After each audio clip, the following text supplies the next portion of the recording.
malam Tante Nila. Selamat malam keluarga Sakinah.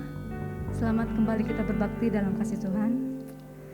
Firman Tuhan berkata di dalam Roma 12 ayat 1b, supaya kamu mempersembahkan tubuhmu sebagai persembahan yang hidup, yang kudus dan berkenan kepada Allah. Sebab itulah ibadahmu sejati.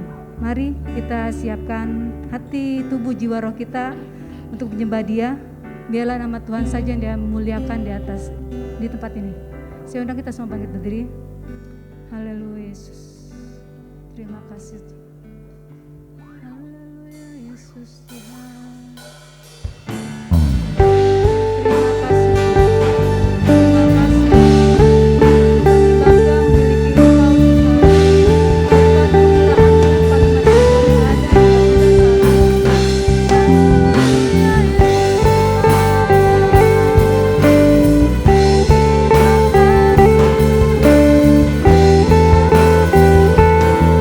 Oh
Haleluya, haleluya, haleluya Yesus.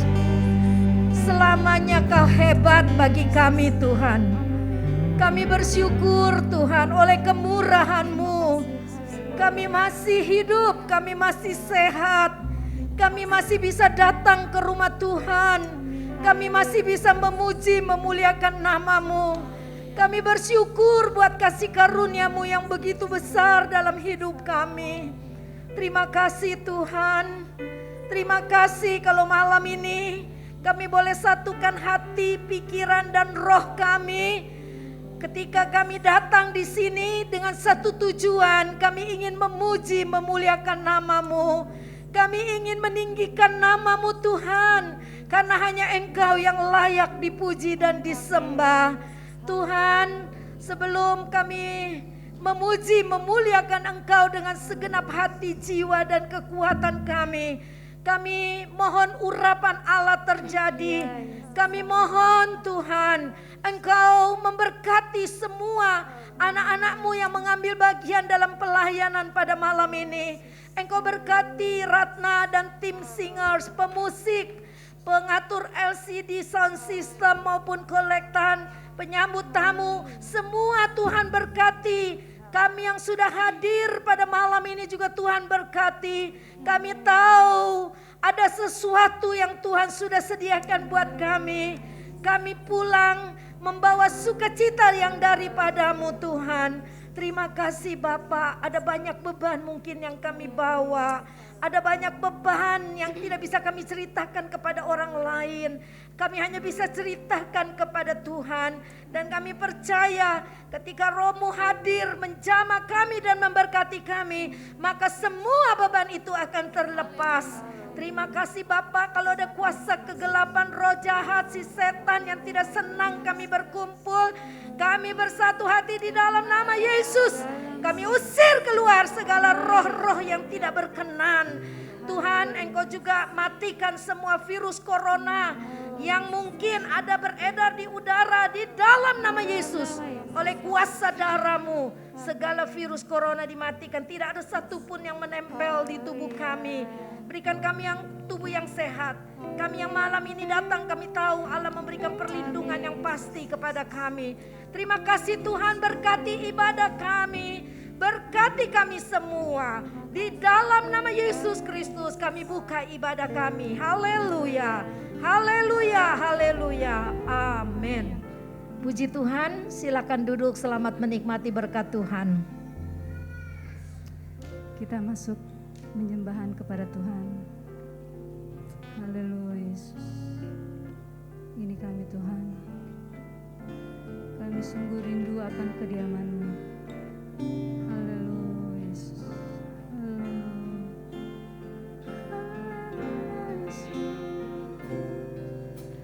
Satu hal yang ku rindu, berdiam di dalam rumah-Mu. Satu hal yang ku pinta,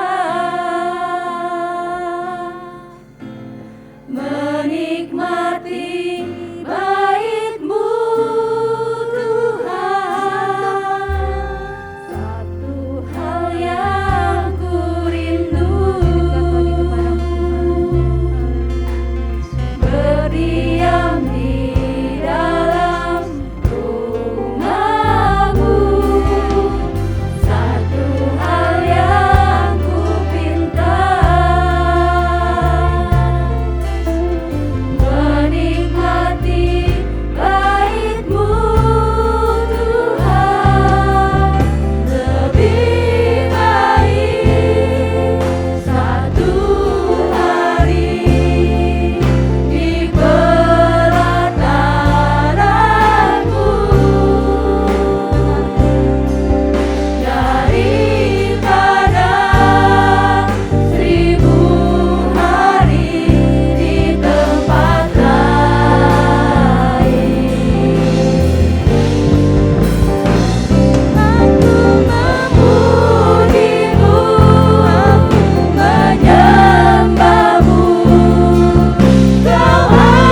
selama kami hidup, selama kami ada.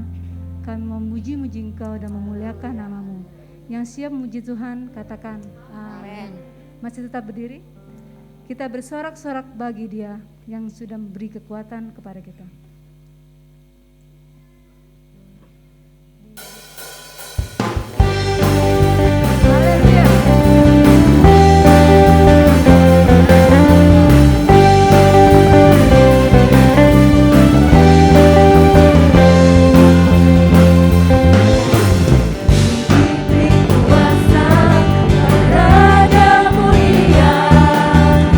Penakluk musuh di bawah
Ida berdoa untuk pertambahan. Haleluya Yesus. Allah Bapa kami yang ada di dalam kerajaan sorga, kami mengucap syukur dan berterima kasih Tuhan. Pada kesempatan ini Tuhan kami boleh berkumpul, kami memuji dan membesarkan nama-Mu ya Tuhan. Terima kasih Tuhan yang baik, yang sudah pelihara hidup kami sepanjang hari ini Tuhan. Tiba saatnya kami memberi persembahan pertama. Berkatilah tangan-tangan kami Tuhan. Engkau berkati Tuhan. Kami percaya Tuhan, Engkau ada bersama kami ya Bapa. Kami siap memberi persembahan ini dengan penuh ucapan syukur di dalam nama Tuhan Yesus Kristus. Haleluya. Amin. Sambil persembahan dijalankan, Leo mau mempersembahkan pujian buat Tuhan.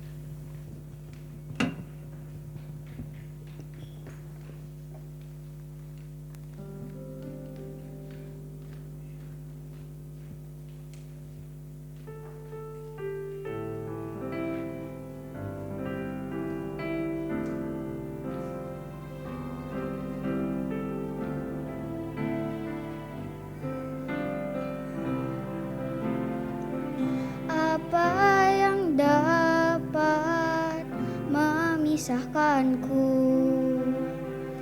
dari kasih-Mu Tuhan, sahabatku.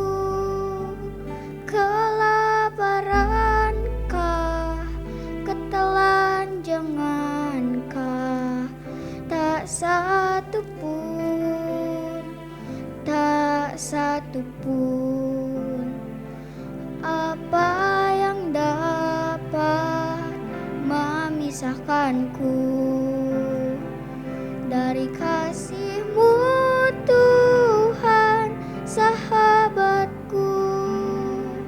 Aniayakah, penderitaankah, tak satu pun,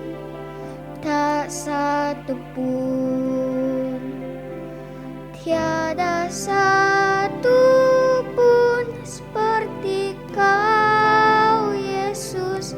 Kau sahabat yang sejati. Dalam bahaya Kau menggendongku, Engkau Yesus sahabatku.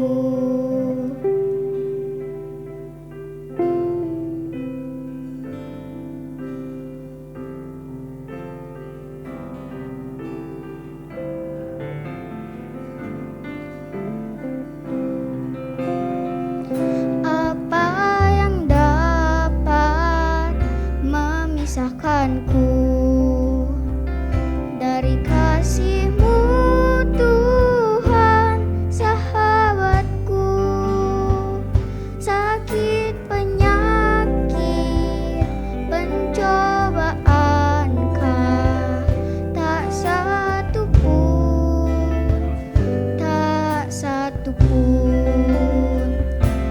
tiada satu pun seperti Kau Yesus. Kau sahabat yang sejati. Dalam bahaya Kau menggendongku, Engkau Yesus sahabatku. Tiada satu pun seperti Kau Yesus. Kau sahabat yang sejati. Dalam bahaya Kau menggendongku, Engkau Yesus sahabatku. Engkau Yesus sahabatku. Terima kasih Tuhan, terima kasih keluarga Shekinah, diberkati.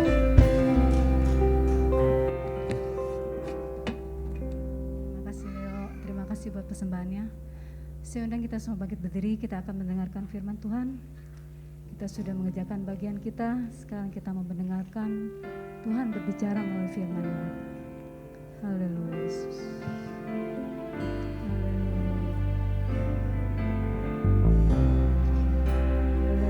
Walau ku tak dapat melihat, walau ku tak dapat melihat semua rencana-Mu,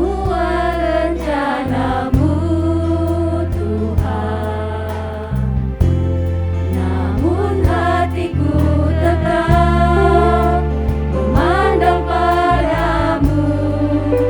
Kau tuntun langkahku,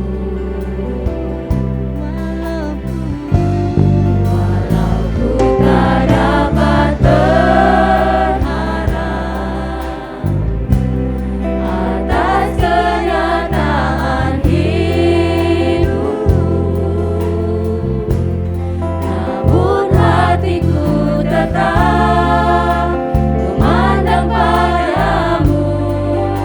Kau ada untukku, meskipun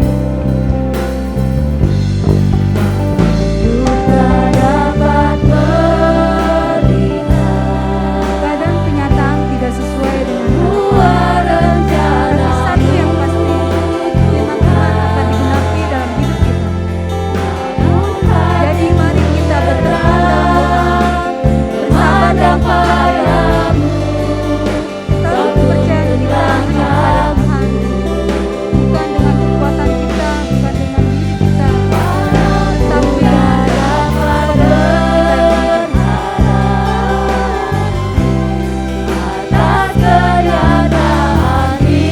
hidupku, namun hatiku tetap memandang padamu. Kau ada untukku,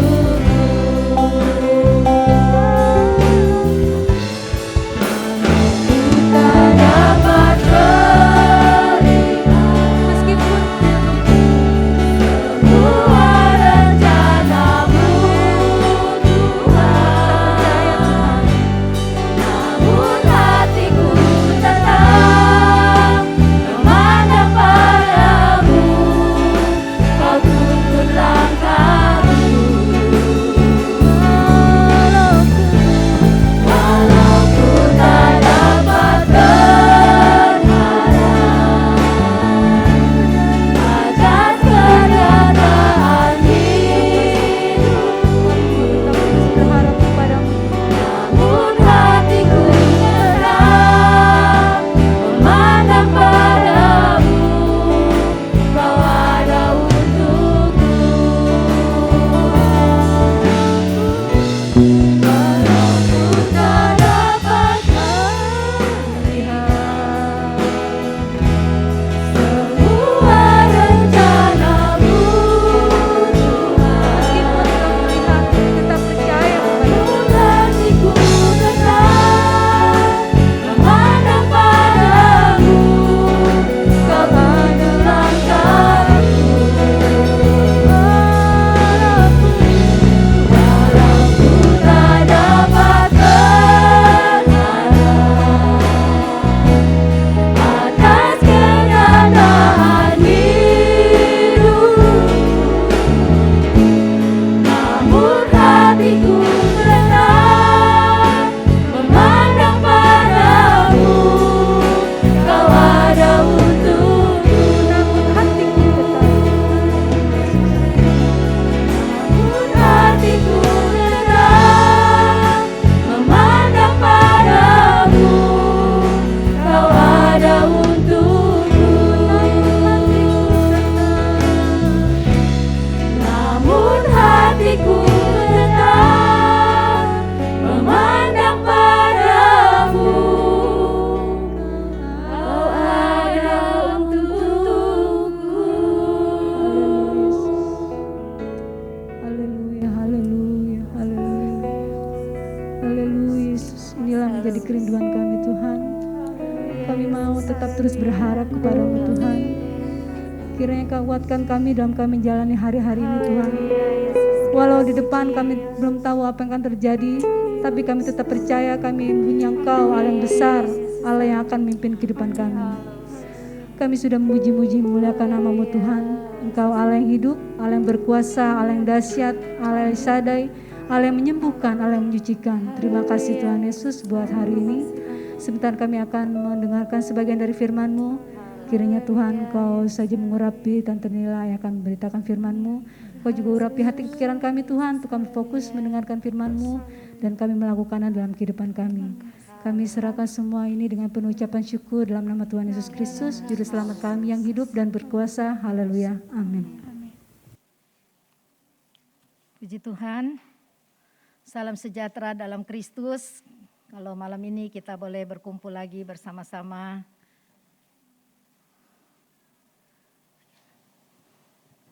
Depannya kosong ya. Saya tuh gak suka banget deh kalau lihat depannya kosong gitu ya. Saya itu kalau bisa ibadah maunya duduk di depan gitu ya.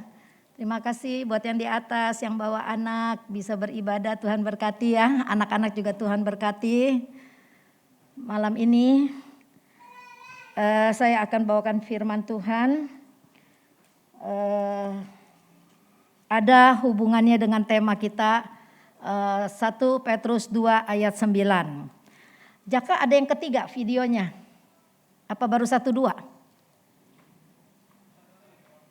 Oh iya, antar terakhir juga boleh deh. 1-2 itu kan kita udah dengar terus ya di ibadah minggu pagi. Jadi kalau ada yang ketiga kita akan putar. Malam ini saya akan bicara tentang hafruta gitu ya. Bahasanya asing. Saya waktu belajar ini juga hafruta. Itu kata-katanya belum pernah saya dengar gitu ya. Tapi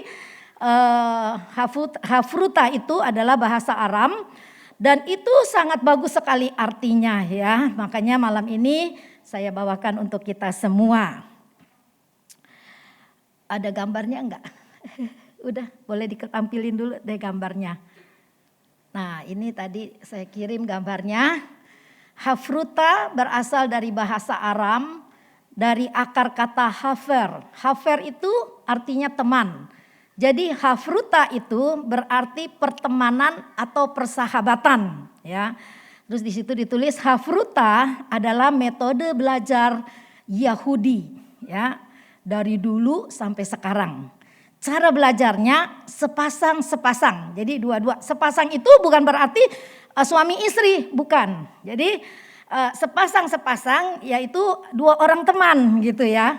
Jadi hafruta ini kita mau belajar malam ini. Ternyata Yesus selama dia melayani di bumi, di muka bumi ini, dia juga memakai cara hafruta itu, ya, memakai cara hafruta untuk menjangkau orang-orang datang kepada Yesus gitu. Itu ada gambarnya 2 untuk memudahkan kita mengimajinasikan hafruta itu. Mereka akan belajar dua-dua seperti itu gitu ya. Orang Yahudi yang ortodoksnya rambutnya begitu tuh, dipiara nih rambut pinggirnya ini. Terus udah dipiara dipilin-pilin gitu ya. Menurut mereka sih ganteng banget gitu ya. Dipilin-pilin gitu ya. Nanti kalau mereka keluar mereka akan pakai topi yang kayak koboi gitu. Emang keren sih kalau dilihat pakai baju hitam, jas hitam, jasnya yang panjang gitu ya. Kayak coat gitu. Nah malam ini kita mau belajar tentang hafruta atau pertemanan atau persahabatan. Ketika saya belajar ini, saya terkagum-kagum. Sebetulnya artinya sederhana sekali. Pertemanan kita udah bisa bayangkan lah, oh berteman gitu, pertemanan gitu. Tetapi ketika saya menikmati pelajaran itu, saya bilang, luar biasa firman Tuhan itu ya. Itu yang membuat saya ketagihan untuk belajar firman Tuhan. Rahasianya banyak sekali. Nah kita mulai dari Bahtera Nuh. Bahtera Nuh itu jadi gambaran tentang kerajaan Allah ya. Artinya ketika kita lihat waktu Bahtera Nuh dibuat, itu kan yang selamat cuma anak-anaknya Nuh, menantunya dan juga binatang-binatang. Kenapa disebutkan mereka sepasang masuk ke dalam Bahtera itu dan mereka semuanya selamat? Ternyata Bahtera Nuh itu jadi gambaran tentang kerajaan Allah. Artinya kerajaan Allah terdiri dari kelompok-kelompok yang bersekutu bersama dalam satu wadah. itulah kerajaan Allah. Maka nanti kita juga lihat bagaimana di dalam Matius 4 ayat 17 Yesus berkata, bertobatlah sebab kerajaan Allah sudah dekat. Ini yang diteriakkan oleh Yohanes Pembaptis. Ketika dia membuka jalan bagi Yesus, dia katakan bertobatlah, metanoia gitu ya. Bahasa Yunaninya metanoia, karena kerajaan Allah sudah dekat. Kerajaan Allah sudah dekat, artinya bertobatlah, berubahlah hidup kita, berubahlah cara berpikir kita, berubahlah cara hidup kita gitu ya. Maksud daripada teriakan Yohanes dan juga dilanjutkan oleh Yesus Kristus. Ketika zaman Nuh selesai, artinya air bah sudah kering, manusia udah keluar semua dari bahtera. Zaman Nuh selesai, manusia kembali berbuat dosa ya. Manusia kembali berbuat dosa, tetapi konsepnya berbeda. Karena waktu itu ada Nimrod yang bikin menara Babel. Ya, menara Babel yang mau tinggi kalau bisa nyambung ke surga gitu kan. Lalu menara Babel waktu itu mereka ingin manusia, orang-orang Yahudi hanya berkumpul di Kasdim, di Babilonia. Ya, Babilonia itu katanya sekarang ini itu adalah Irak gitu ya, Irak. Makanya kalau ada tur ke Irak nanti laku deh kalau udah aman ya. Katanya bagus banget di Irak itu ya, Taman Babilonia ini. Nah itu terletak di tanah Senear. Tetapi Allah kacaukan semua bahasa. Kalau tidak dikacaukan maka semua orang hanya berpusat di Kasdim, di tanah Senear itu di Babilonia. Ya, kalau tidak dikacaukan. Kita juga mungkin udah gak dapat bagian sampai hari ini gitu ya. Nah, sesuai dengan penciptaan Tuhan, ketika Tuhan ciptakan manusia, Tuhan punya tujuan supaya manusia itu menguasai bumi. Itu tujuan Tuhan ciptakan manusia segambar dengan Allah. Mari kita ciptakan manusia serupa dengan gambar kita. Pakai kata kita ya. Jadi pakai kata kita itu plural, jamak. Yaitu Trinitas itu sudah dinyatakan dari awal penciptaan. Yaitu Allah Bapa, Anak dan Roh Kudus. Maka dikatakan kita. Jadi keterlibatannya itu sudah ada. Di dalam perjanjian lama Roh Allah ya. Tapi di dalam perjanjian baru disebut Roh Kudus. Jadi di dalam perjanjian lama bukan berarti Roh Kudus tidak ada, tapi sudah ada. Tapi penyebutannya adalah Roh Allah. Kalau zaman perjanjian lama, Roh Allah hanya diberikan kepada orang-orang tertentu yang dipilih dan diurapi untuk tugas tertentu. Tapi di dalam perjanjian baru ketika Yesus naik ke surga dan dia berjanji mengirimkan penolong, Roh Kudus itu diberikan kepada semua orang yang mau percaya dan mau memberi dirinya dipenuhi oleh kuasa Roh Kudus. Maksud Tuhan adalah Tuhan punya rencana yang besar untuk kerajaannya di muka bumi ini, gitu ya. Jadi dari Kejadian, Keluaran, Imamat, Bilangan, itu semua Allah benar-benar ingin membuat kerajaan Allah yang konsepnya jelas. Maka waktu itu di zaman Nuh dimusnahkan semua. Karena Allah mau konsepnya Allah itu dijalani dan dipahami dengan mudah oleh kita semua gitu ya. Maka kita mesti belajar ya. Kenapa kita mesti belajar terus tentang Israel gitu ya. Kemarin kan saya share di grup, nggak tahu ada yang nonton. Tapi saya tahu Novi dia selalu mengikuti kalau saya kasih itu link kelas-kelas terbuka. Itu yang ngomong Jeris apa tuh namanya? Saya lupa. Dia bilang begini di dalam kelas terbuka itu, dia bilang ketika arkeolog dengan Alkitab bertemu. Jadi penggalian arkeolog itu bukan berdasarkan Alkitab. Oh ini di Alkitab begini, ayo kita gali. Tidak. Mereka gali, mereka selidiki, ternyata itu ada di dalam Alkitab. Ajaib kan? Ajaib. Jadi mereka gali, mereka selidiki, mereka pelajari tahun berapa, zaman apa pada waktu itu. Ternyata itu linknya semua kepada Alkitab. Jadi mereka bilang mereka gali bukan Alkitab yang menjadi dasar penggalian mereka. Kalau berdasarkan Alkitab, oh udah tahu udah Alkitab. Udah gak ajaib lagi. Dan dia bilang di Israel itu orang lokal tour leader di sana itu yang ngajar untuk mereka bisa menceritakan sejarah Israel. Yang mengajar adalah profesor arkeolog. Makanya mereka pinter-pinter semua. Memang pinter-pinter. Ya, saya pernah share juga tapi mungkin udah lama, udah pada lupa tentang bagaimana Modi menceritakan tour leader di sana ya, menceritakan bagaimana canggihnya Israel punya persenjataan. Jadi rudal dikirim misalnya ditembak dari Libanon gitu ya. Hamas itu kan musuh bebuyutan Hamas itu. Israel dengan alatnya itu bisa mendeteksi dan belum sampai ke Israel itu udah rontok. Mereka punya alat.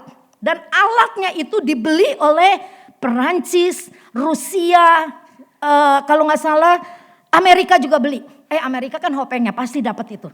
Jadi mereka itu cerdasnya luar biasa. Kenapa saya cerita gitu? Ada hubungannya dengan hafruta ya. Sekarang kita nih anak-anak sekolah Alkitab itu yang kuliah, kita seminggu sekali setiap hari Rabu malam ada hafruta. Pakai Zoom gitu ya. Ngobrol-ngobrol kita kasih nama hafruta supaya kita bisa mengimplementasikan hafruta itu apa gitu. Nah, kerajaan Allah mulai dibangun melalui Kristus. Konsepnya sederhana sekali. Kita tadi baca Matius 4 ayat 17. Matius 4 ayat 17. Pada waktu itulah Yesus memberitakan bertobatlah sebab kerajaan Allah sudah dekat ya. Itu kita lihat lagi Matius 4 ayat 23 sampai dengan 25. Yesus mengajar dan menyembuhkan banyak orang. Yesus pun berkeliling di seluruh Galilea. Ia mengajar dalam rumah-rumah ibadat dan memberitakan Injil kerajaan Allah. Serta melenyapkan segala penyakit dan kelemahan di antara bangsa itu. Maka tersiarlah berita tentang dia di seluruh Syria dan dibawalah kepadanya semua orang yang buruk keadaannya, yang menderita pelbagai penyakit dan sengsara, yang kerasukan, yang sakit ayan, yang lumpuh, lalu Yesus menyembuhkan mereka.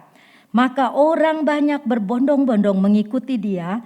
Mereka datang dari Galilea dan dari Dekapolis, dari Yerusalem dan dari Yudea dan dari seberang Yordan. Jadi pertama masyarakat umum ya. Jadi kan kita lihat di sini kan berbondong-bondong orang datang masyarakat umum. Bawa yang sakit ya. Jadi dari masyarakat umum itu akhirnya mereka disembuhkan, mereka percaya dan berita itu tersiar. Maka disebutlah eklesia. Jadi dari masyarakat umum mereka mengalami kesembuhan, mengalami mujizat yang Tuhan lakukan, mereka dipanggil keluar dan mereka menjadi eklesia gitu ya, menjadi eklesia. Nah, kalau kita lihat gitu, dari masyarakat terbentuklah eklesia, maka 1 Petrus 2 ayat 9, coba tampilkan ayatnya, yang menjadi tema sepanjang tahun gereja GPDI Bakti, kita lihat di sini. Ya, dari eklesia ini semua orang Kristen harus mengalami proses pemuritan. 1 Petrus 2 ayat 9. Belum bisa ya. Coba Kris tolong baca Kris. 1 Petrus 2 ayat 9. 1 Petrus 2 ayat 9. Tetapi kamulah bangsa yang terpilih, imamat yang rajani, bangsa yang kudus, umat kepunyaan Allah sendiri, supaya kamu memberitakan perbuatan-perbuatan yang besar dari Dia yang telah memanggil kamu keluar dari kegelapan kepada terangnya yang ajaib. Gak bisa tampil ayatnya, silakan, terima kasih. Ya, Jadi 1 Petrus 2 ayat 9, kamulah ya saya dan saudara adalah imamat yang rajani. Imamat yang rajani dikatakan begini, bangsa yang kudus, umat kepunyaan Allah sendiri, supaya kamu memberitakan perbuatan-perbuatan yang besar dari Dia yang telah memanggil kamu keluar dari kegelapan kepada terangnya yang ajaib. Jadi di dalam proses kita sebagai eklesia, orang yang tadinya hidup dalam kegelapan dipanggil menjadi hidup di dalam terang. Kita harus mengalami proses pemuritan, ya, mengalami proses pemuritan, ya. Mungkin kita sebagai gembala, sebagai pemimpin wadah, sebagai pelayan atau sebagai pendukung sebuah gereja, kita harus belajar banyak. Baru ayat ini bisa kita terapkan di dalam kehidupan kita. Kita harus belajar banyak. Karena proses pemuritan itu, Ibu Gembala punya visi, misinya adalah penginjilan. Nah, penginjilan itu melalui proses pemuritan. Kalau kita mau belajar dari Kristus, jadi penginjilan itu dimulai dari hafruta, proses pemuritan.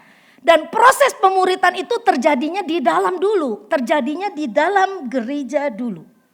Harus terjadinya di dalam gereja dulu. Kita mau gak dimuridin? Setelah kita udah dimuridkan, kita akan memuridkan orang lain, kita akan keluar. Makanya setelah kita mengerti firman Allah, kita mesti keluar. Keluar artinya bukan kalian harus melakukan yang spektakuler, enggak. Nanti kita belajar tentang hafruta, kamu memuridkan orang lain dengan cara hafrutra, yaitu dua orang, ya. Bukan khotbah di pasar, bukan khotbah di lapangan gitu, bukan. Dengan pelajaran hafruta ini kita bisa menjangkau banyak jiwa-jiwa, ya. Ketika saya belajar ini, saya bilang Tuhan, sebagian udah saya jalanin di keluarga Shekinah. Ya, bagaimana saya mengajak orang lebih dekat dulu. Ketika mengajak dia lebih dekat, saya mengenal dia lebih dalam. Terus pelan-pelan kita ajak. Dan saya tahu di sini juga udah ada yang menjalankan hafruta. Cuma kan kita nggak tahu namanya ya. Tante, kan saya tempo hari ngobrol sama dia. Terus akhirnya saya bilang, ayo ikut Shekinah. Nih ada nih ya, yang anak Shekinah cerita sama saya gitu. Ayo ikut Shekinah. Oh itu kamu toh yang ngajak. Saya juga heran kok dia bisa hadir di Shekinah. Dan saya sangat senang sekali. Rupanya sudah terjadi proses hafruta tanpa disadari. Melalui WA, melalui hubungan, ngobrol-ngobrol. Ayolah daripada gak kemana-mana, Kemis ikut aja Shekinah gitu ya. Dan puji Tuhan, Shekinah bisa berkembang itu pun karena hafruta. Dimana tanpa kita sadari, kita udah menjalankan proses pemuritan itu. Kita tidak sombong, tapi nanti kita belajar ini dan kamu lihat, oh iya, tanpa saya sadari saya udah menjalani itu loh. Saya akan tingkatkan lagi cara pemuritan seperti itu gitu. Ya, apalagi kalau kita bisa bawa orang yang tidak kenal Tuhan datang dan akhirnya dia mau kenal Tuhan. Ini luar biasa. Nah, kita lihat di dalam waktu saya tanya dulu deh. Ketika Yesus memilih murid-muridnya, dia mengawali dengan berapa murid? Coba siapa yang bisa jawab? Beng-beng masih tertahan. Coba ada yang bisa jawab, gak apa-apa kalau salah juga seru tahu kalau salah. Kalau 2, kok bisa tahu 2? Ayo ada lagi yang mau jawab? 1. Ada lagi yang mau jawab? Mula-mula berapa penjangkauannya? Berapa? 2. Pinter anak Shekinah. Karena dari awal udah dibilangin 2. Kadang-kadang kalau beng-bengnya menyusul ya. Tapi kadang-kadang kalau ditanya berapa, mereka mulai dengan 12. Padahal bukan 12. Baca di mana tuh? Ketika Yesus memanggil murid yang mula-mula? Berapa orang coba? Buka di dalam Yohanes 1 ayat 35 dan 37. Riki tolong bacain. Yohanes 1.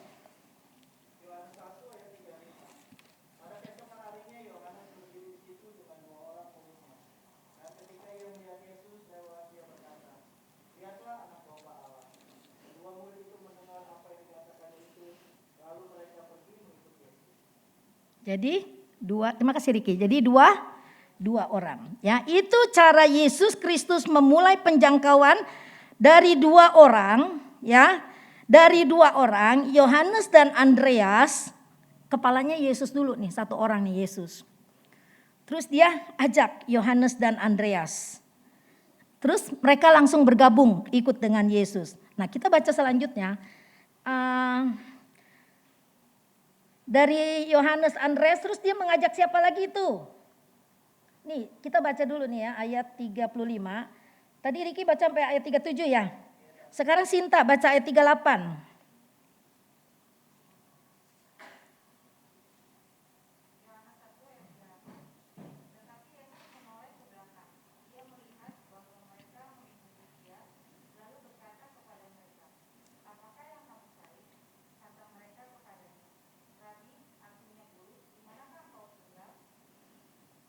Lanjut.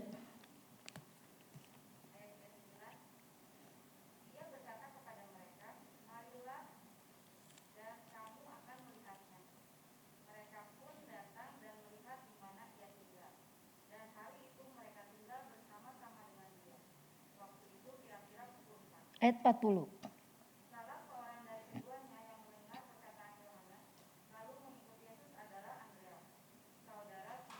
Iya, situ dulu Sin, udah cukup, terima kasih ya. Jadi ini ada dialog gitu ya.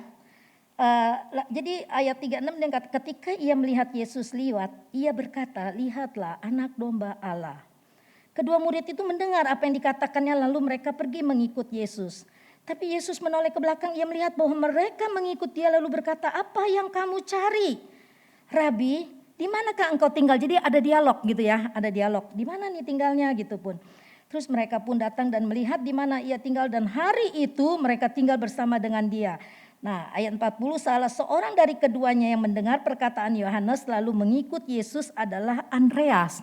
Dari obrolan-obrolan itu ada orang lain lagi yang tertarik untuk mengikut, yaitu Simon Andreas. Andreas mula-mula bertemu dengan Simon saudaranya dan dia berkata, kami telah menemukan Mesias.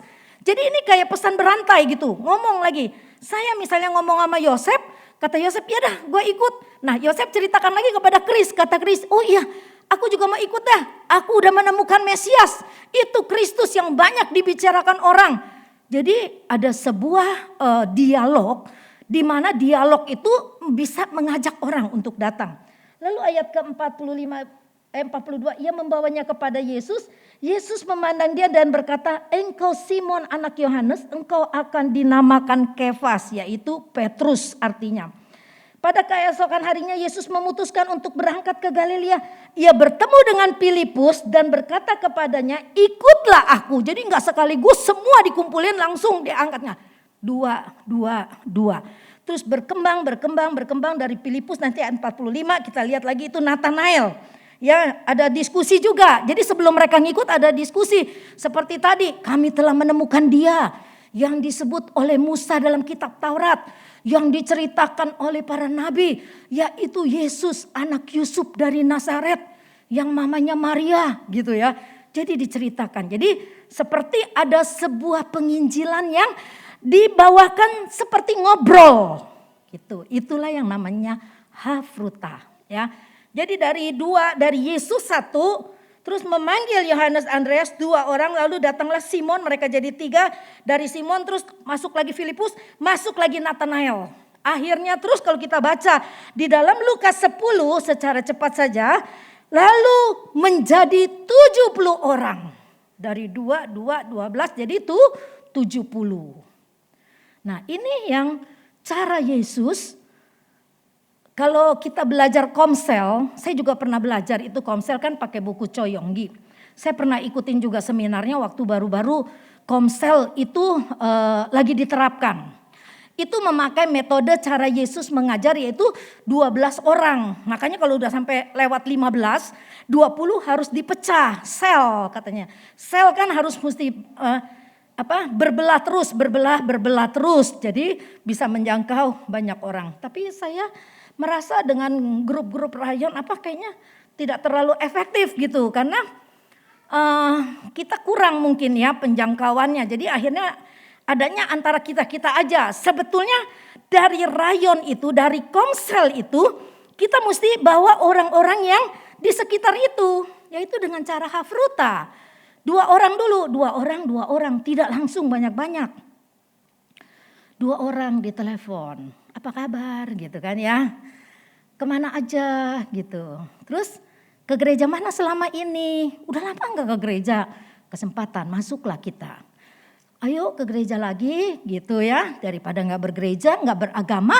Kita ini kalau gak beragama, gak ke gereja, gak dibekali firman.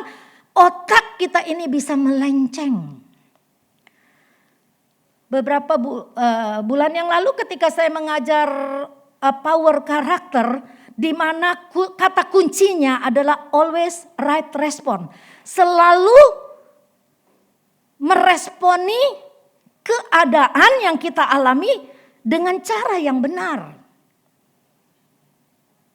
Walaupun situasinya tidak benar. Walaupun kondisinya tidak benar. Kita selalu berespon benar. Ini namanya integritas. Saya tidak ulangi, cuma singgung sedikit. Terus lanjut lagi, saya mengajar lagi tentang Coram Deo. Coram Deo itu perjumpaan dengan Tuhan. Ini bahasa yang aneh-aneh ini kalian boleh cari searching di Google. Ada semua, hafruta juga ada. Coram Deo ada. Coram Deo itu perjumpaan dengan Tuhan. Ketika kita mengalami perjumpaan dengan Tuhan, pasti ada perubahan. Ada perubahan. Musa ketika bertemu dengan Yesus di semak belukar yang terbakar. Tapi belukarnya seperti ada api menyala tapi semak itu tidak terbakar. Disitulah terjadi sebuah pengalaman yang luar biasa. Dari Musa. Pengutusan Musa terjadi. Coram Deo, perjumpaan kita dengan Tuhan itu pasti membuat ada sebuah jamahan, ada sebuah perubahan yang terjadi. Maka saya bilang kita ketika datang beribadah harus mengalami Coram Deo dengan Tuhan. Kita harus mengalami perjumpaan dengan Tuhan. Mengalami perjumpaan dengan Tuhan artinya ketika engkau datang ke gereja ada jamahan, ada sentuhan Roh Kudus. Jangan kamu datang kamu melayang, pikirannya melayang kemana-mana. Aduh besok jualan bagaimana ya, tadi sepi banget jualan gitu ya. Normal sih kalau mau berpikir. Tapi ketika ibadah lupakan sejenak itu kerugian kita, kekecewaan kita, mungkin ada kebencian kita, lupakan. Nah ketika kita berani melupakan itu semua dan kita datang kepada Tuhan bersatu hati, kita mengalami Coram Deo ketika pujian penyembahan dinaikkan, kita mengalami Coram Deo. Saya percaya ketika pulang sudah ada pengampunan. Amin. Yang tadinya kamu tidak mau ampuni, kamu ampuni. Yang tadinya kamu benci, kamu jadi tidak benci. Karena aku gak mau berdosa di hadapan Tuhan. Nah perjumpaan dengan Tuhan mengalami Coram Deo itu seperti itu. Kalau kamu datang, pulang, sampai besok lagi masih benci aja, kamu belum mengalami perjumpaan dengan Tuhan. Sayang sekali ya. Waktunya semakin singkat. Jadi kita harus pergunakan waktu yang ada itu sungguh-sungguh. Nah dari hafruta ini dia bisa mendatangkan sebuah kekuatan loh. Hafruta ini bisa mendatangkan sebuah kekuatan. Dari hafruta itu bisa menjadi sebuah jaring. Jaring atau jala. Maka ketika Tuhan berkata kepada Petrus, tebarkan jalamu. Kata Petrus, semalam-malaman aku cari gak dapet ikan. Kata Tuhan, tebarkan jalamu. Akhirnya dia tebarkan jalannya. Ikannya sampai, biasa kan ikan kalau ditebarin jala ikannya kabur. Tapi ketika Tuhan suruh Petrus tebarin jala, ikannya nyamperin, masuk. Kira-kira begitulah kalau cerita mana sekolah minggu gitu ya. Jadi ikannya masuk. Sampai jaring itu penuh. Sampai gak kuat tarik, mesti dibantu orang-orang. Apa artinya itu? Sebatas cari ikan sedangkan kita bukan nelayan. Tuhan mau kita menjadi penjaring jiwa. Tuhan mau kita menjadi penjaring jiwa untuk menangkap jiwa-jiwa kepada Tuhan sehingga kerajaan Allah di muka bumi ini terjadi sesuai dengan konsepnya Tuhan. Jadi sebetulnya konsepnya itu sangat sederhana. Enggak seperti Nimrod harus bangun menara Babel yang tinggi, tidak. Ketika engkau bisa berhafruta, mengadakan sebuah pertemanan. Dengan siapa nih setelah kamu dengar khotbah ini? Besok aku mau WA si ini siapa gitu ya. Terus dari WA itu kamu juga gak usah langsung ini. Ayo lu ke gereja, kalau gak ke gereja ntar lu mati lu. Enggak ada yang mau datang deh, betanya deh. Gak ada yang mau ngikut ke gereja kalau caranya begitu ya. Jadi kita langsung bilang gini, udah lama nih gak ke gereja. Atau jangan ngomongin gereja lah. Kalau dia udah lama, apa kabar? Bisnis lancar kalau dia seorang pebisnis. Apa kabar? Bagaimana dagangan di pasar? Kalau dia pedagang di pasar. Kalau dia seorang dokter, bagaimana nih dok? Pasien banyak gitu ya. Jadi ada cara-cara yang sederhana, tapi ketika kita berhafruta itu terjalinlah sebuah komunikasi. Kamu tahu nggak FB atau Facebook itu pendirinya adalah Mark Zuckerberg ya. Kalau nggak salah tuh namanya tuh, takut salah deh tuh. Mark apa tuh pokoknya seperti itulah kira-kira. Dia itu Yahudi asli. Dia bisa bikin FB itu dari hafruta. Makanya kalau itu kan ada follow, kata Yesus ikutlah aku, follow. Kalau kita gak suka sama dia, unfollow gitu kan ya. Ada follow, ada unfollow gitu kan. Itu mengikuti teknologi yang canggih sekarang ini. Ternyata itu konsepnya hafruta. Bagaimana menjalin sebuah pertemanan, persahabatan. Dan dia sukses luar biasa dengan FB-nya. Semua orang sekarang pinter FB. Kecuali Tante Nila. Saya gak, ada FB-nya dibikinin tapi saya gak aktif gitu ya. Jadi semakin kuat hafruta itu dia seperti sebuah jala, net atau jaringan. Ya, itu selalu dua. Misalnya saya ngobrol dengan Eva, jalan. Ini di luar gosip ya. Terus saya ngomong, ini kue ini enak loh. Ayo kita bikin. Terus akhirnya ngobrol nih tentang kue. Terus besok lagi perjumpaan. Nanti kita bikin ya. Iya. Terus besoknya ketemu lagi. Nih bagaimana kue yang kemarin dibikin? Kue yang kemarin dibikin kekerasan. Dibahas lagi. Dianalisa lagi. Oh dikurangin tepung, dilebihin gula. Atau ditambahin air gitu misalnya gitu ya. Terus udah pulang gitu ya. Bubar nih hafrutanya. Terus besok lagi ketemu lagi. Bahas lagi tentang kue itu. Bagaimana nanti kalau udah sukses kita jadikan bisnis. Kita bikin toko roti. Jadi Yahudi itu makanya pintar sekali. Mereka menganalisa. Ketika hafruta terjadi, mereka menganalisa terus. Makanya kalau kamu kalau baca peraih hadiah Nobel itu 80% Yahudi. Ya, terus siapa orang yang bisa menggoncangkan dunia, duit orang sampai porak-poranda itu George Soros dari orang Yahudi.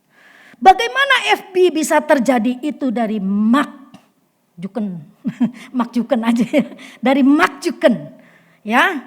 Sampai sekarang orang pakai FB. Pertemanannya melalui FB. Jadi dengan teknologi yang canggih pekerjaan Allah tidak terhenti ya.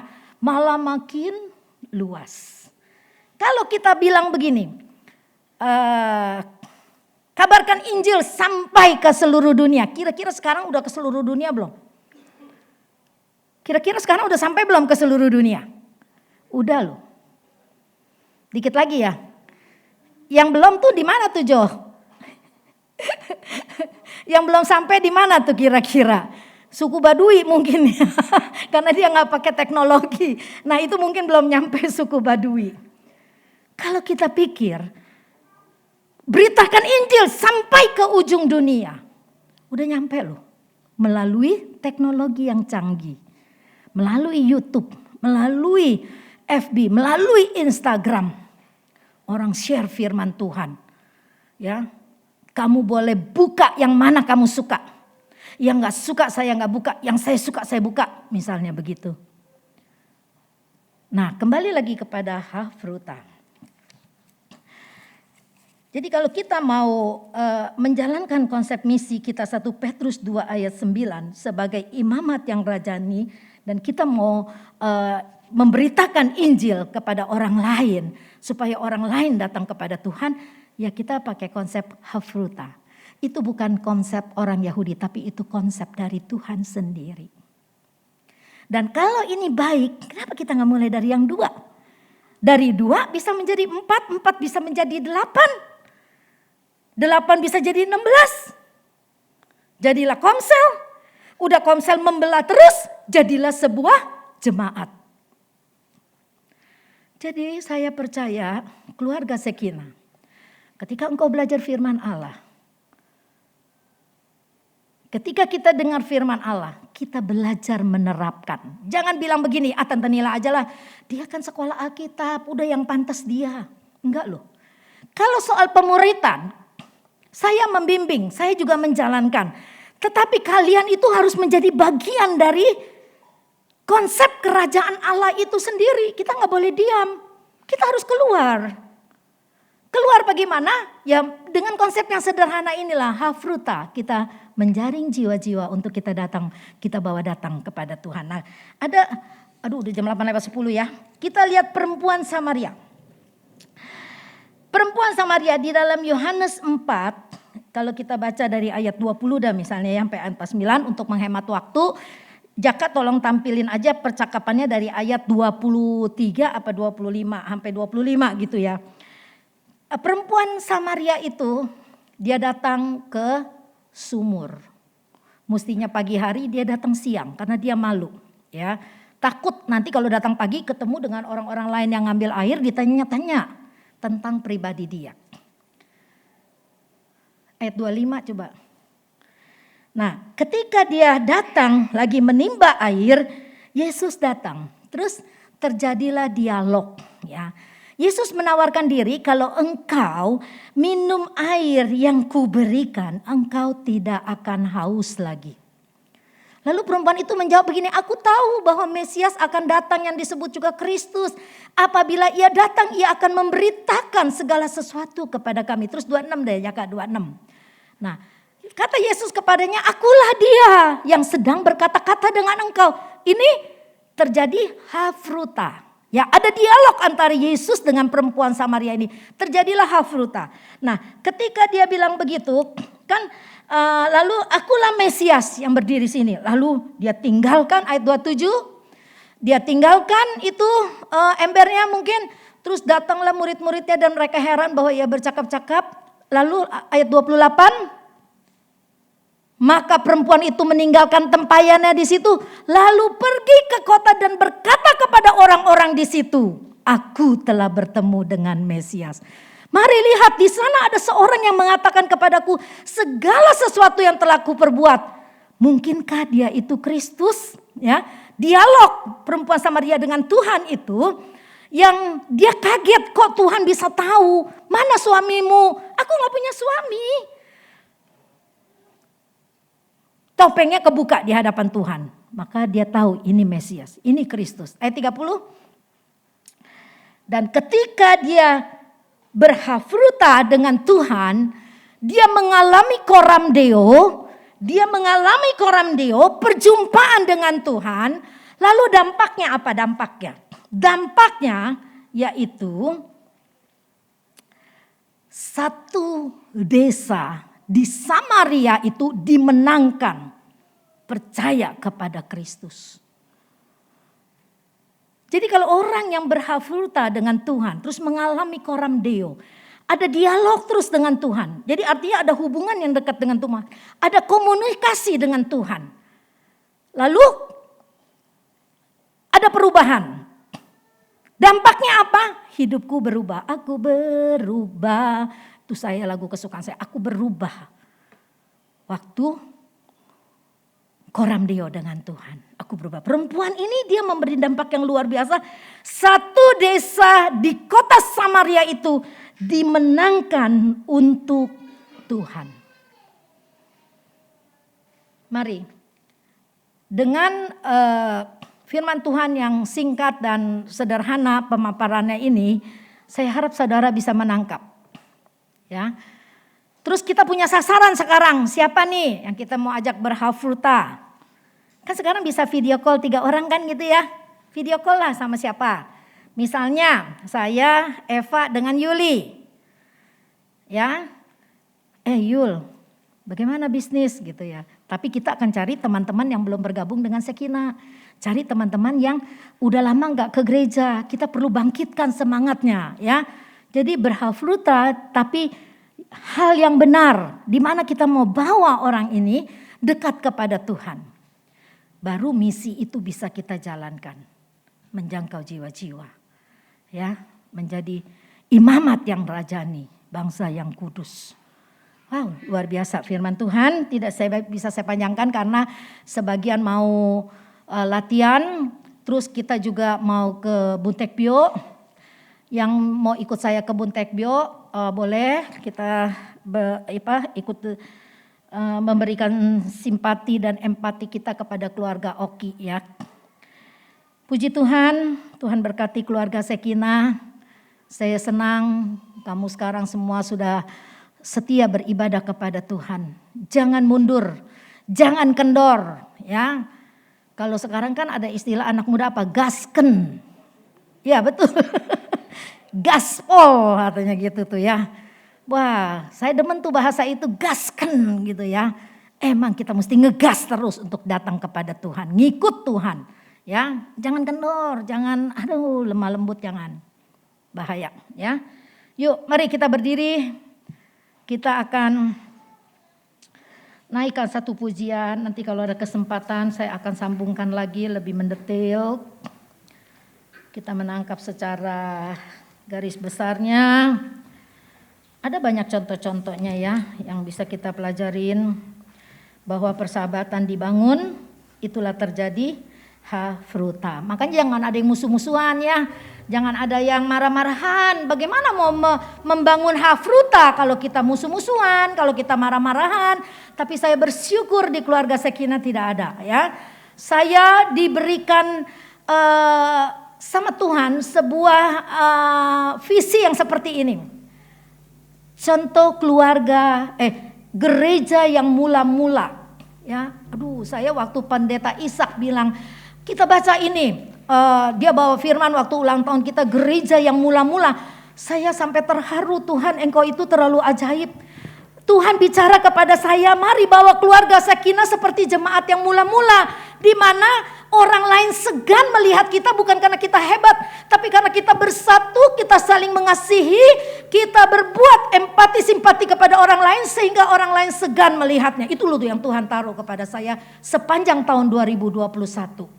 Dan saya akan tingkatkan terus sepanjang memasuki tahun yang baru. Terlebih lagi waktu ulang tahun, ternyata seroh sehati firman itu.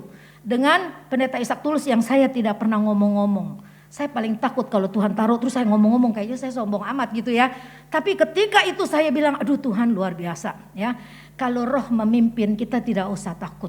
Tantangan banyak, tapi kita akan gasken, oke? Coba sama-sama ngomong, 1, 2, 3. Anak muda masa ngomong gaskennya begitu. 1, 2, 3. Gasken, oke, gaspol kalau orang Jawa bilang. Barangkali. Puji Tuhan, kita naikkan satu pujian. Kekuatan di hidupku. Bagaimana ya lagu itu?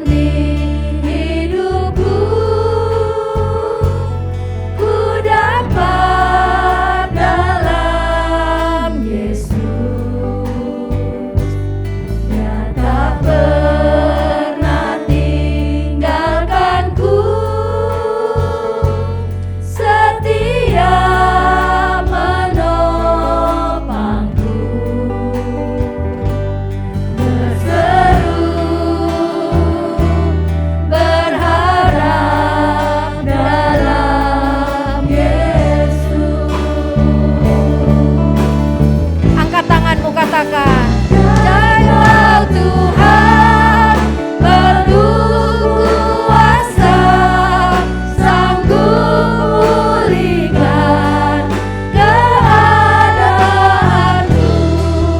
dalam tangan-Mu seluruh hidupku tak akan goyah selamanya.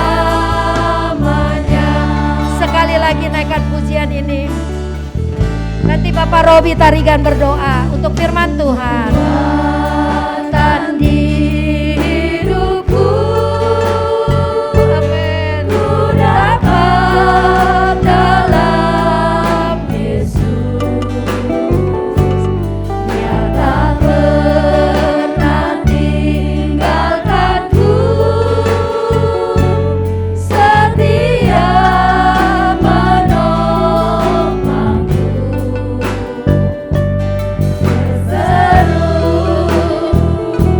berharap dalam Yesus.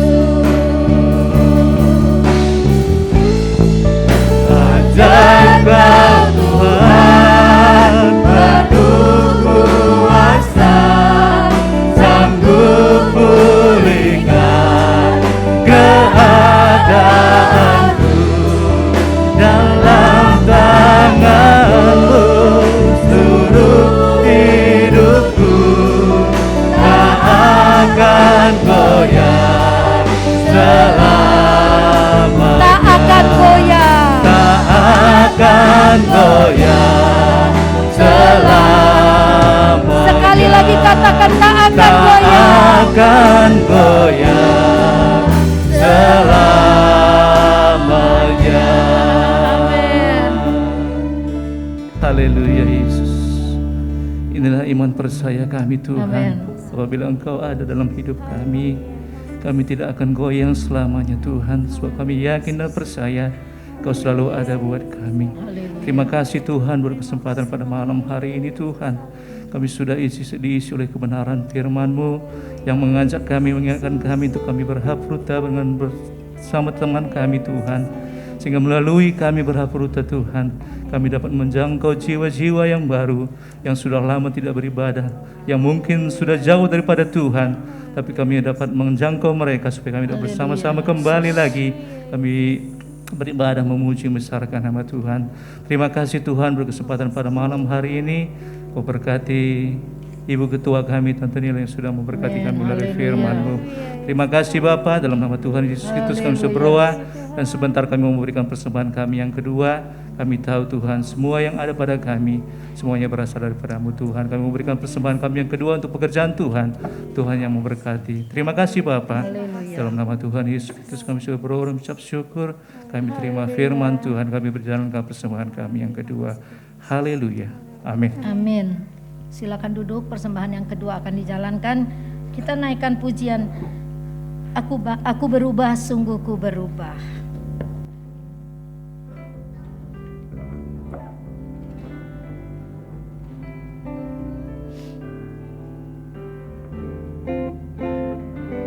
Nyanyikan dengan iman, katakan, aku sudah berubah Tuhan. Aku berubah, sungguh ku berubah, waktuku seakan sendiriku. Aku berubah, sungguh ku berubah, waktuku seakan semua yang ku kasihi kini lenyap.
Ampuni kami kalau ketika kami nyanyikan lagu ini kami tidak pernah berubah.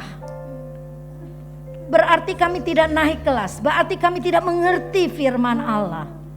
Tapi malam ini kami percaya ada jamahan Roh Kudus. Aku berubah, yang dulu aku keras sekarang menjadi lembut. Aku berubah, yang dulu tidak bisa memaafkan sekarang aku bisa memaafkan. Aku berubah, yang dulu aku malas beribadah sekarang aku mau setia kepada Tuhan.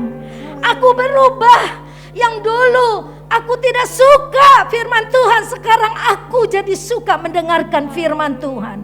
Aku berubah, dulu aku gak suka berdoa, aku jemu, tapi sekarang aku berubah, aku suka akan doa, karena itu komunikasi dengan Tuhan. Bapa di surga, terima kasih, hamba-Mu berhenti berbicara, tapi biar Roh Kudus berbicara terus di dalam hati kami masing-masing pada malam ini. Apa yang Tuhan taruh di dalam hati kami, biar itu kami kerjakan menurut kehendak Tuhan. Kami mau hidup yang baik, yang seperti firman Allah ajarkan. Pada malam ini kami diajarkan berhalfruta, pertemanan, persahabatan, menganalisa firman Allah, supaya yang tidak mengerti boleh menjadi mengerti. Gosip-gosip yang miring kami rubah menjadi gosip-gosip tentang firman Allah. Terima kasih Tuhan, berkati terus firman yang sudah kami dengar, supaya sepanjang minggu ini kami cari orang yang bisa kami ajak berhalfruta, sehingga orang yang kami ajak berhalfruta itu bisa mau datang beribadah kepada Tuhan. Terima kasih Tuhan, kalau pada malam ini Anita boleh bawa Joseph suaminya datang beribadah. Kami berbahagia ketika ada jiwa yang datang kepada Tuhan. Terlebih lagi Tuhan di dalam surga akan lebih berbahagia lagi. Terima kasih Tuhan, malam ini kami berdoa buat rencana pernikahan Jonen dengan Julie, buat rencana pernikahan Rolly dengan Santi. Kami serahkan semua rencana yang indah ini ke dalam tangan Tuhan. Biar Tuhan berkati dan kuduskan rencana itu. Tuhan, kami juga berdoa buat Putri yang akan melahirkan tanggal 26 November. Allah beri kekuatan buat Putri. Allah kuduskan baby yang di dalam kandungannya, melahirkan dengan sehat, dan bayi itu boleh datang ke dunia ini menjadi generasi ilahi. Tuhan berkati Chris sebagai calon papa, Putri sebagai calon mama, agar mereka boleh mendidik anak-anak mereka di dalam kasih Kristus. Kami juga berdoa buat Erin dalam masa kehamilan tua, di mana bulan depan juga akan melahirkan. Kiranya Tuhan berkati Erin, kuduskan kandungannya. Baby di dalam kandungan itu Allah kuduskan. Ada komunikasi yang baik antara mama dengan baby di dalam kandungan itu. Berkati kandungan Indah, berikan Indah tubuh yang sehat. Terima kasih Tuhan, supaya Indah dan Semi juga semakin giat melayani pekerjaan Tuhan. Kami berdoa buat keluarga Oki yang di dalam kedukaan karena papanya telah dipanggil pulang. Tuhan berkati keluarga Oki. Kalau sebentar kami ke sana, seberapa orang yang hadir pun kami menjadi wakil dari gereja Tuhan untuk menjadi berkat bagi mereka. Tuhan berkati papanya Randy pasca operasi mata. Sembuhkan dan sempurnakan kesehatan mata Papa Randy Tuhan. Kami berdoa buat Ita Ginting yang sedang dalam keadaan flu berat. Engkau jamah di dalam kuasa darah Yesus. Engkau sembuhkan Ita Ginting Tuhan. Terima kasih Bapa di surga. Kami juga berdoa buat Lucy, buat Santi. Tuhan, Engkau yang terus memulihkan kesehatan saudara seiman kami ini ya Bapa. Terima kasih Tuhan, Engkau berkati pergumulan rumah tangga kami masing-masing. Begitu banyak tantangan yang harus dilewati, tapi kami percaya dasar firman Allah menjadi dasar pernikahan kami. Maka kami tidak akan sembarangan berucap. Kami akan terus mengucapkan perkataan yang baik, always right respond, walaupun keadaan tidak baik, karena Tuhan sedang memproses. Ketika ada masalah, disitulah proses terjadi. Terima kasih Tuhan, Engkau berkati pemain musik yang sudah melayani, Engkau berkati Ratna dan tim singer yang sudah melayani, Engkau berkati kami semua yang pada malam ini kami percaya jamahan Allah sudah terjadi. Terima kasih Tuhan, kalau sebentar kami akan pulang, lindungi, sertai sampai di rumah dengan selamat. Tuhan juga berkati keluarga Batak Bermazmur yang akan berlatih bernyanyi. Tuhan berkati suara mereka, kekompakan mereka dengan satu tujuan, memuliakan nama Tuhan. Terima kasih Bapa, kami serahkan hidup, jiwa, raga dan roh kami di dalam tangan-Mu. Biarlah berkat Allah, damai sejahtera Allah yang melampaui segala akal itu terus menyertai kita dari malam ini sampai Tuhan datang kembali. Di dalam nama Yesus Kristus kami akhiri ibadah kami. Haleluya. Amin. Puji Tuhan, selamat pulang, Tuhan memberkati. Selamat